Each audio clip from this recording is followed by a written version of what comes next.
Hello दोस्तों, आप लोगों के समक्ष प्रस्तुत करने जा रही हूँ एक और रोमांटिक कहानी। ऐसी कहानी सुनने के लिए मेरे चैनल को सब्सक्राइब करें और अगर कहानी पसंद आए तो एक लाइक ज़रूर दें। अब चलिए बढ़ते हैं कहानी की तरफ। मेरा नाम मरियम है। मेरी उम्र अभी 22 साल की है। मैं कश्मीर में रहती हूँ। मैं बहुत ही हॉट लगती हूँ। मेरी संतरा बहुत ही लाजवाब है। लाल लाल मेरे ओठ बहुत ही आकर्षक है। लड़कों का नागराज खड़ा करने में मुझे एक भी सेकेंड नहीं लगता है। मैं घर में बहुत ही शरीफ बनकर रहती हूँ। मेरी असली रंग तो बाहर के लड़के ही जानते हैं। जवानी की प्यास की तरफ भी बड़ी अजीब होती है। कितना भी करा लो लेकिन ये प्यास कभी बुझती ही नहीं। मैं बहुत ही गरीब घर की हूँ, लेकिन कोई मुझे देखकर नहीं कह सकता कि मैं ऐसे घर में रहती हूँ।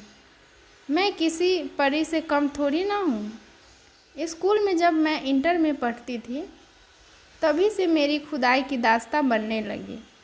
मैं पैसा लेकर भी अपने शरीर को बेचती। बड़े बड़े घर के लड़के खोदने के लिए लाइन लगाए रहते थे। मुझे भी खुदवाकर मज़ा के साथ साथ पैसा भी मिल जाता था। किसी तरह से ऐसे तैसे ज़िंदगी चल रही थी। लेकिन मेरी जवानी के दीवाने मेरे घर के ही लोग हो जाएंगे, मैंने कभी सोचा नहीं था। पहले भी मुझे मेरे घर में ही चाचा का लड़का घूरता रहता था। उनका नाम शिशुपाल था। वह कुछ दिनों के लिए बाहर गया हुआ था। जब वापस घर आया तो मुझे फिर से वैसे ही देखने लगा। हमेशा मेरे पीछे ही पड़ा रहता था। जहाँ भी मैं जाती वहाँ आ जाता था। मेरा तो बाहर किसी लड़के से मिलना मुश्किल हो गया था। बाहर हमेशा मेरे साथ जाया करता था। मैं किसी तरह से चोरी चुपके से लड़कों को अपना गुफा का दर्शन करा आती थी। लेकिन शिशुपाल के आते ही ये काम मुझे मुश्किल लग रहा था। अब मुझे किसी से खुदवाने में बड़ी समस्या आने लगी। उसकी आंखें बता रही थी कि वो भी मुझे खोदना चाहता है। रोज़ मेरे लिए कुछ न कुछ लाकर मुझे इम्प्रेस करने की कोशिश करता रहता था। मैं उससे करवा लेती, लेकिन वो चाचा का लड़का था। रिश्ते में मेरा भाई था। इसी डर के कारण मैं उससे नहीं करवाना चाहती थी। कभी पीछे से आकर मुझे चिपका लेता तो उसका खरा नागराज मेरी पिछवाड़े में चुभने लगता था। मैं उससे दूर हट जाती थी। पीछे से पकड़ते ही उसका हाथ मेरी संतरा के ऊपर ही रहता था। उसे दबा भी देता था। शिशुपाल लगभग मुझसे 3 साल का बड़ा भी था। हमारे घर में सभी लोग अभी एक साथ ही रहते हैं। मैं उसे अक्सर मुठ मारते हुए देख लेती थी। मेरे रूम में जाकर मेरी ब्रा पैंटी से खेलकर मुठ मारता था। मुझे तो पता ही था कि किसी न किसी दिन ये मुझे खोद ही देगा, लेकिन इतनी जल्दी ये नहीं पता था। काफ़ी दिनों से साथ होने पर मेरी ठुकाई ढंग से नहीं हो पाती थी। मैं भी बेकरार रहने लगी। मैंने सोचा क्यों न किसी तरह शिशुपाल से ही अपनी खुदाई की प्यास बुझवा लिया करूं। शिशुपाल हमेशा की तरह आज भी मेरी ब्रा से खेलकर मुठ मार रहा था। मैं चुपके से इस कमरे में पहुंच गई। मुझे देखकर वो चौंक गया। जल्दी से अपनी पैंट के चैन बंद करके खड़ा हो गया, लेकिन मेरी ब्रा को हाथ में ही पकड़े रह गया। जब उसने ध्यान दिया कि वो अपने हाथ में कुछ लिया हुआ है तो वो डर गया। डरा हुआ देखकर मुझे बहुत अच्छा लग रहा था। गोरे गोरे गाल डर से लाल लाल हो गए। मैंने उससे पूछा, तुम यहाँ मेरे कमरे में क्या कर रहे थे? तो वह डरते हुए बोला, मैं तुम्हारे रूम में कुछ लेने आया था। तुम्हारी ब्रा गिरी पड़ी थी तो मैं उसे उठाकर टांगने जा रहा था। मैंने उसके हाथ से अपनी ब्रा छुड़ाकर ले ली। वो शर्माकर चला गया। मैंने देखा तो मेरी ब्रा गीली गीली लग रही थी। मुझे समझ आ गया कि वह अपना माल गिरा चुका है। माल नाल भी उसका बहुत गाढ़ा था। मैंने उसे सूंघकर चाट लिया। पहले शिशुपाल मुझसे बहुत घूरता रहता था, लेकिन अब पता नहीं क्या हो गया, वो डर के मारे मेरी तरफ देखता भी नहीं था। मैं भी अब उसके माल का रसपान करना चाहती थी। कुछ दिन ऐसे ही चलता रहा। अब वो भी मुझसे आंख मिलाने लगा, लेकिन कुछ कह नहीं पा रहा था। फिर से पहले जैसा ही हो गया। मेरी दूध को पकड़कर दबा देता था। मैं भी उसका कोई विरोध नहीं करती थी। जब तक चाहता था मेरी दूध के ऊपर हाथ रखकर पकड़े रहता था। घर वाले यही समझते थे कि बहुत प्यार है दोनों में। ये उनको पता नहीं था कि मुझसे नहीं, मेरी गुफा से प्यार करना चाहता था। एक दिन मेरे घर मेरी छोटी मौसी आई हुई थी। वह मम्मी के साथ ही लेटना चाहती थी। मम्मी के साथ मैं लेटती थी, लेकिन मैं मना भी नहीं कर पाई। मैंने सोचा क्यों न आज शिशुपाल भाई के साथ उनके बिस्तर पर रात बिताऊं। उसका कमरा घर से बाहर था। एक रूम घर से बाहर बना हुआ था। वहाँ पर सिर्फ शिशुपाल ही रहता था। मम्मी, आज मैं शिशुपाल भाई के पास उनके रूम में लेट जाती हूँ। आप लोग यहीं लेट जाओ। मम्मी, ठीक है बेटा, पहले पता तो कर लो शिशुपाल अपने रूम में तुम्हें लिटाएगा भी। हाँ, लिटा लेगा। मैंने ऐसा बिना सोचे समझे ही बोल दिया। मुझे भी पता था ऐसा मौका कोई नहीं छोड़ता है।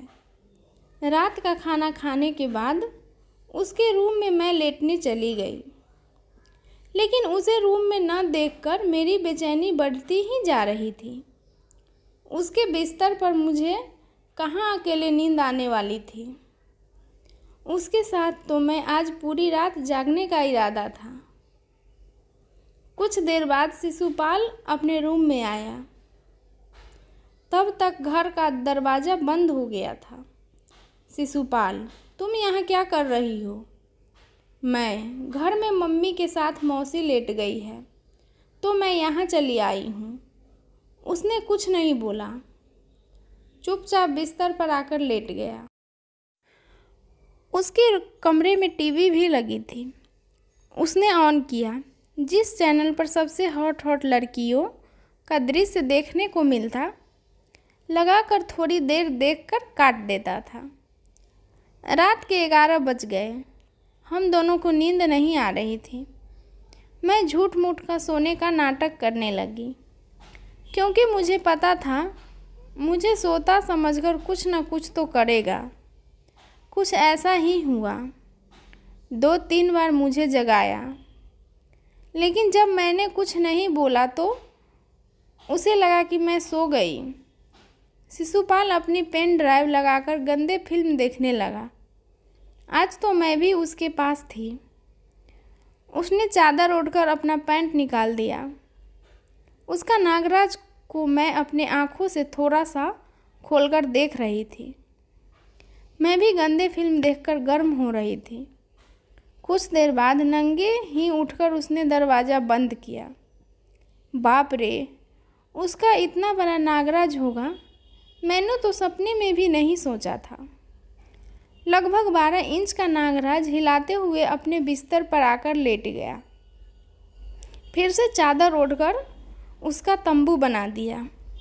चादर के अंदर कुछ हलचल मची हुई थी। मैंने अपना मुंह घुमाकर लेट गई।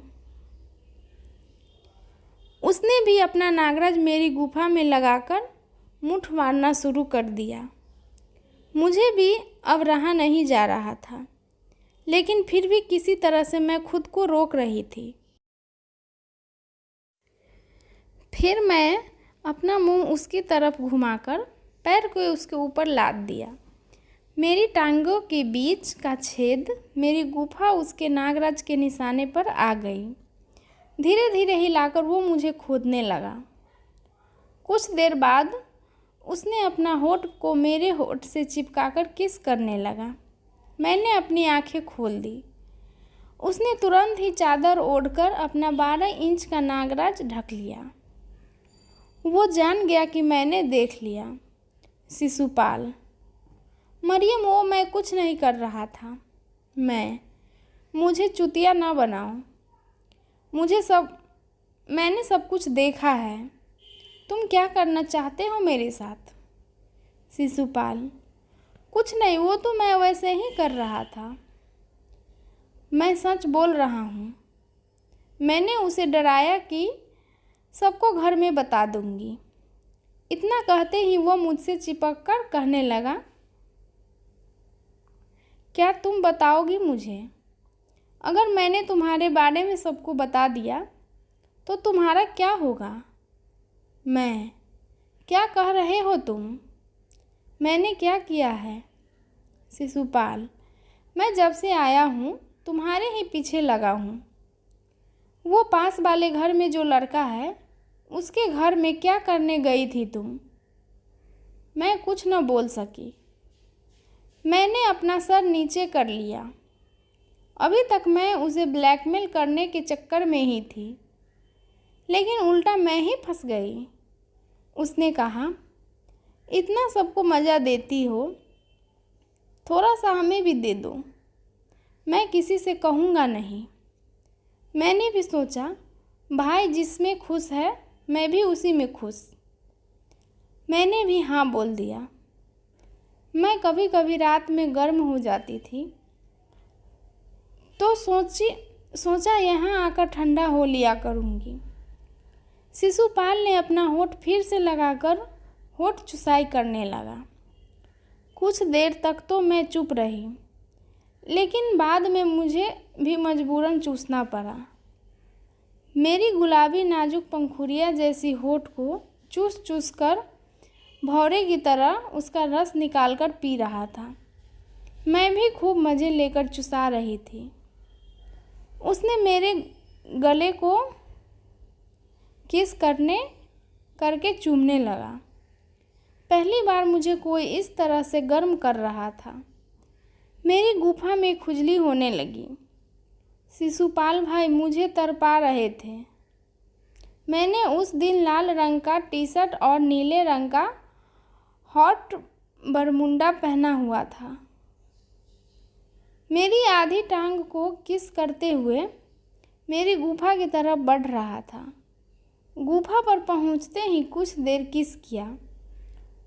उसके बाद मेरी टी शर्ट को निकाल दिया। मेरे दोनों गोरे गोरे खरगोश जैसे मम्मे दिखने लगे। काले रंग की ब्रा में मम्मे बहुत ही आकर्षक दिख रहे थे। शिशुपाल उनकी बड़ी तारीफ कर रहा था। ब्रा को निकालकर दोनों संतरे को आज़ाद कर दिया। उसे खूब दबाकर पिया। चूचियों को काट काट कर पीते ही मैं सेक्सी आवाज़ के साथ ओह भरने लगती थी। उसके बाद सारे कपड़े बरमूडा पैंटी एक एक करके निकालकर मुझे नंगा कर दिया। मेरी गोरी चिकनी गुफा पर मुंह लगाकर खूब चूम चूम कर चुसाई की। मेरी मुंह में से सिसकियाँ निकलने लगी। मैं खुदबाने को तड़पने लगी। उसने अपना नागराज मुझसे खूब चुसवाया। मुझे उसका नागराज चूसकर बहुत मज़ा आया। मेरी टांगों को फैलाकर मेरी गुफा पर अपना नागराज रखकर खूब ज़ोर से रगड़ने लगा। मेरी गुफा गर्म होकर लाल लाल हो गई। उसने धक्का मारकर अपने नागराज को सुपारा मेरी गुफा में डाल दिया। मैं जोर जोर चिल्लाने लगी। उसने मेरा मुंह पकड़कर दबा दिया। धक्के पे धक्के मारकर अपना पूरा नागराज मेरी गुफा में घुसा दिया। मैं दर्द से सिमट रही थी। वो अपने 12 इंच के नागराज को पूरा घुसाकर खूब अच्छे से खुदाई कर रहा था। पहले तो मुझे बहुत दर्द हो रहा था, लेकिन इस दर्द से कुछ ही पल में छुटकारा मिल गया। मैं भी अपनी गुफा को उठा कर खुदवाने लगी। अब चीख की आवाज़ जोशीली आवाज़ में बदल गई। उसने मेरे टांगों को उठाकर खूब खुदाई की। मैंने आज तक इस तरह से नहीं खुदवाया हुआ था। उसने मुझे झुकाकर मेरी गुफा को फाड़ने में लगा रहा। जोर जोर की खुदाई से मेरी गुफा टुपटुपाने लगी। घच-घच की आवाज़ से पूरा कमरा भर गया। ये आवाज़ धीरे धीरे तेज होने लगी। मैं झड़ने वाली हो गई। मेरी गुफा से टप टप करके बूंद गिरने लगी। शिशुपाल एक एक बूंद को चाट लिया। उसने गुफा का कचरा करके अब मेरे पिछवाड़े को अपना शिकार बना रहा था और छेद पर अपना नागराज लगाकर जोर से झटका मारकर घुसा दिया। मैं फिर एक बार जोर जोर से चिल्लाने लगी। उसने खूब मज़ा लिया। मैं भी अब मज़े लेकर पिछवाड़े खुदवाई करा रही थी। लेकिन ये मज़ा अब वो ज़्यादा देर तक नहीं दे सका। कुछ ही देर में उसका नागराज भी जवाब देने लगा। उसकी रफ्तार बढ़ गई। आखिरकार अपना सारा माल मेरे गाड़ में ही गिरा दिया। गर्मा गर्म माल से मेरी गाड़ में बहुत अच्छा लग रहा था। रात भर उसने मुझे सोने नहीं दिया। जब भी नागराज खड़ा होता मुझे खोदकर गिरा लेता। इतने दिनों की प्यास को उसने मुझे खोदकर बुझा ली। अब तो हर दिन मुझे खोदता है। मुझे भी उसके नागराज से खुदवाने में बहुत मज़ा आता है।